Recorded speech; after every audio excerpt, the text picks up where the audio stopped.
RS brothers లో ఆషాఢం KG sale మళ్ళీ మొదలైంది. మరెన్నో క్రేజీ ఆఫర్స్ ఖైదీ చేయండి ఆర్ఎస్ బ్రదర్స్.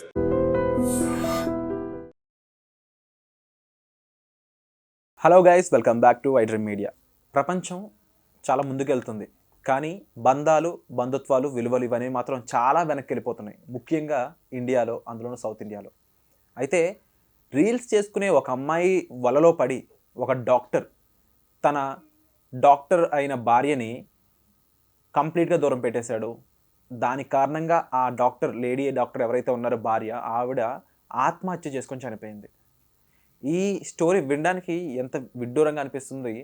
ఎందుకు అంటే డాక్టర్ అయ్యుండి తనకి లైఫ్ యొక్క వాల్యూ తెలుసు, అయినప్పటికీ కూడా సైకలాజికల్గా రీల్స్ చేసుకునే ఒక అమ్మాయికి అట్రాక్ట్ అయ్యాడంటే ఎందుకు ఇలా జరుగుతుంది? తన భార్యని చనిపోయే రేంజ్ వరకు తీసుకెళ్ళాడంటే ఏం తప్పులు చేసి ఉండొచ్చు? ఈ విషయాన్ని కూడా క్లియర్గా అనాలిసిస్ ఇవ్వబోతున్నారు మన సైకాలజిస్ట్ అంబర్ శ్రీనివాస్ గారు. సో ఎపిసోడ్ చివరి వరకు చూడండి. నమస్కారం సార్. ఇది ఒక లేటెస్ట్ అప్డేట్ సార్.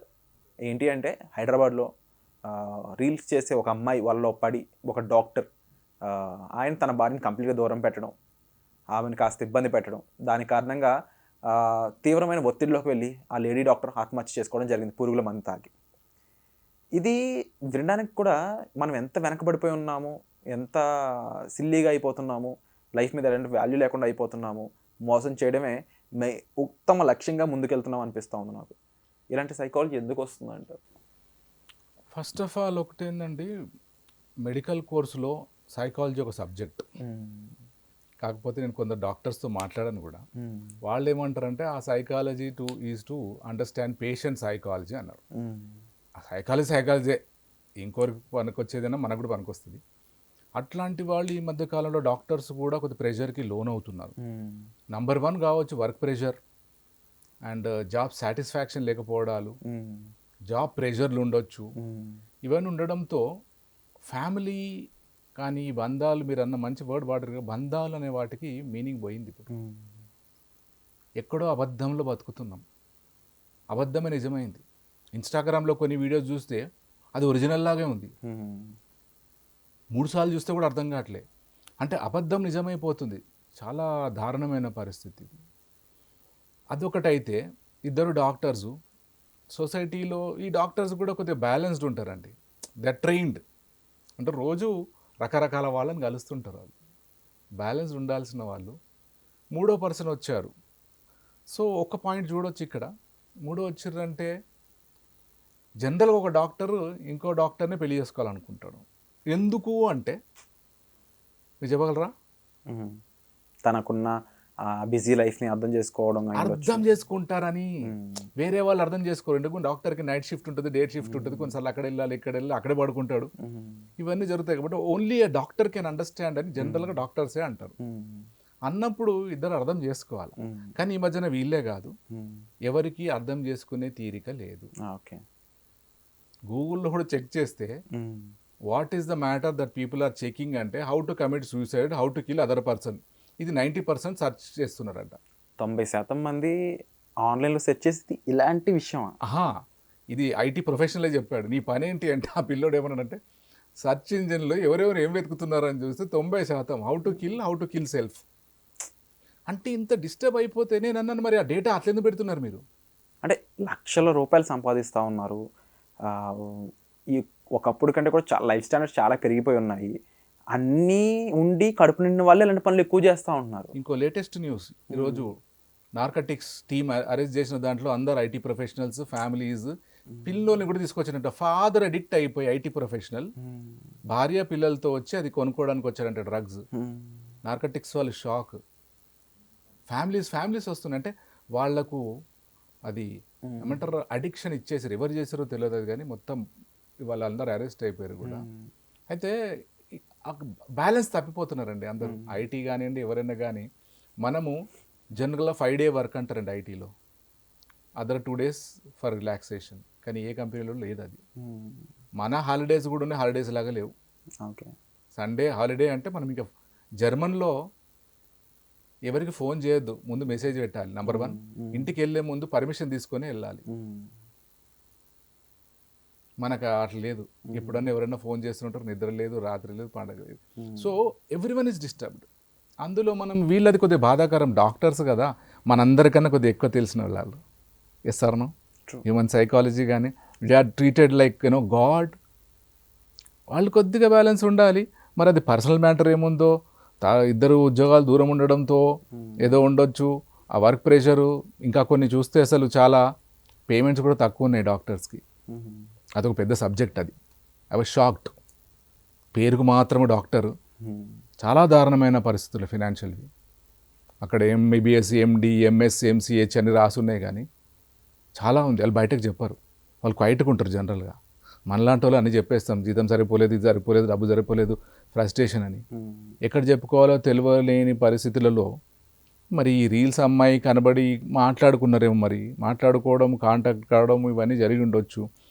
అది ఆ మోజులో పడిపోయి వైఫ్ని నెగ్లెక్ట్ ఈయన ఫ్రస్ట్రేషన్లో ఉంటే మరి వైఫ్ కూడా ఫ్రస్ట్రేషన్లో ఉండాలి కదా. డెఫినెట్లీ తను డాక్టరే కదా. Yes sir. అయితే తను సూసైడ్ మాత్రం కరెక్ట్ కాదు. తప్పు చేసిన వాళ్ళకి ఏం బాధ లేదు, కానీ తనకి ఎందుకు? You always have an option to run away from the decision of committing suicide. బతకడం ఇంపార్టెంట్. ఇప్పుడు ఆ సూసైడ్ చేసుకుంది ఏదో 16 ఏళ్ళ అమ్మాయి కాదు, లేకపోతే ఒక స్టూడెంట్ కాదు, ఒక డాక్టర్ వృత్తిలో ఎంతో ఎక్స్పీరియన్స్ ఉన్న ఒక పర్సన్.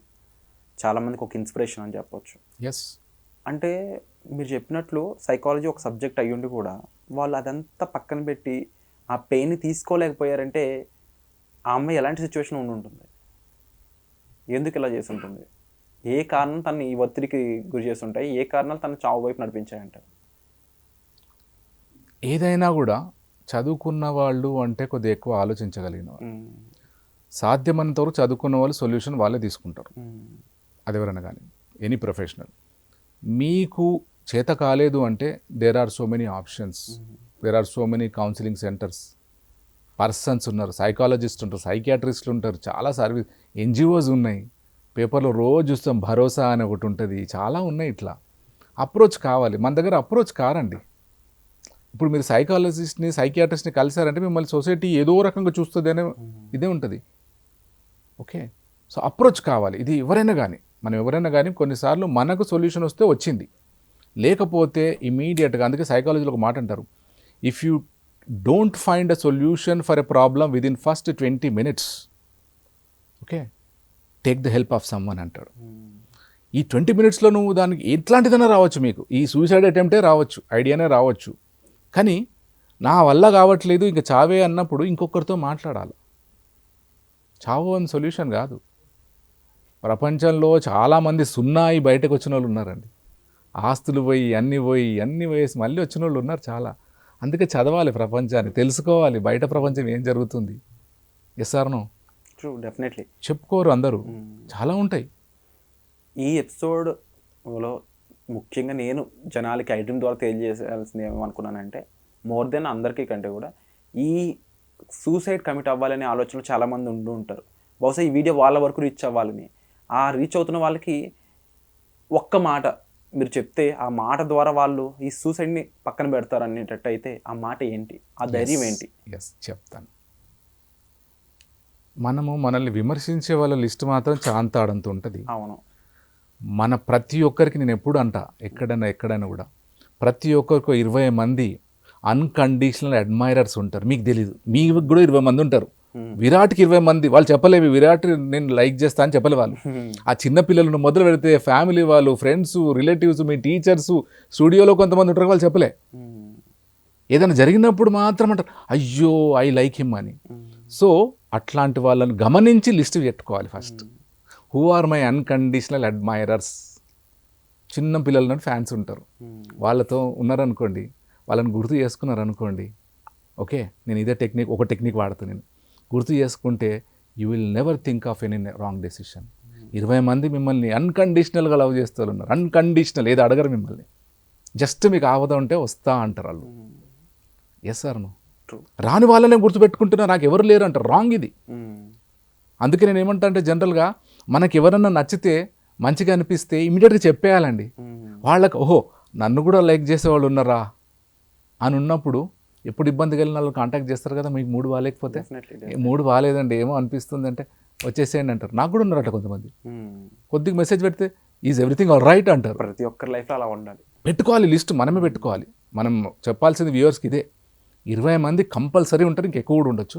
నేను 20 అని ఒక నంబర్ పెట్టుకున్నాను. చిన్న పిల్లలు పెద్ద వరకు. మీరు వాళ్ళకి సెలబ్రిటీ, మీరు హీరో వాళ్ళకి. మీరు అంటారు నేనేం హీరో, నేను మామూలే. నీ ఉద్యోగం మామూలు కావచ్చు, కానీ నువ్వు హీరో చాలామందికి, నువ్వు ఇన్స్పిరేషన్ చాలామందికి. వాళ్ళతో మాట్లాడితే అంత వెళ్ళిపోతుంది. అండ్ ప్రతి ఒక్కరికి లైఫ్లో ధైర్యం కావాలి. ఆ ధైర్యం మీకు నచ్చిన వాళ్ళు అయి ఉండొచ్చు. ఒక్కొక్కసారి వాళ్ళకి వాళ్ళ ధైర్యం అవ్వాల్సిన సిచ్యువేషన్ కూడా వస్తుంది కదా సార్. కావాల్సిందే, ఫస్ట్ కావాల్సింది మీకే కావాలా. దానికోసం ఎప్పుడు every effort should be to make yourself stronger. Strong ఎట్లా కావాలి చూడాలి, mentally, physically, socially, spiritually, financially. అది మనం చేసుకోవాల్సిందే. మనం అందరికీ చెప్పాల్సిన అవసరం లేదు. మనకి ఏం కావాలో మనకు తెలిసినప్పుడు మనం దానికోసం కష్టపడాల్సిందే. Wonderful information sir. డెఫినెట్లీ ఒక బూస్ట్ ఇచ్చారని చెప్పాలి. అండ్ మీరు చెప్పినట్లు ఈ విషయాలు మన లైఫ్లో పాటించినట్లయితే చాలామందికి లైఫ్ అనేది కాస్త తేలిక అయినట్టు అనిపిస్తుంది. And definitely before committing suicide or ఇలాంటి ఆలోచనలు వస్తున్నప్పుడు కన్సల్ట్ ఏ సైకాలజిస్ట్. లైఫ్ అనేది ఒక గిఫ్ట్. దాన్ని ఎవరి కోసమో, ఎవరి వల్లనో, ఎవరో బాధ పెట్టినంత వల్ల మనం బాధపడాలని లేదు. మన సెల్ఫ్గా మనం ఎంత ఆలోచించుకోవాలి, మనం ఎంత ఆనందంగా ఉండాలి, మన మీద డిపెండ్ అయి ఉంటుంది. దానికోసం బ్రతకడం అనేది చాలా ఇంపార్టెంట్. సో వచ్చే ఎపిసోడ్లో మళ్ళీ కలుద్దాం. ఈ ఎపిసోడ్ మీకు ఎలా అనిపించిందో కామెంట్ సెక్షన్లో మెన్షన్ చేయండి.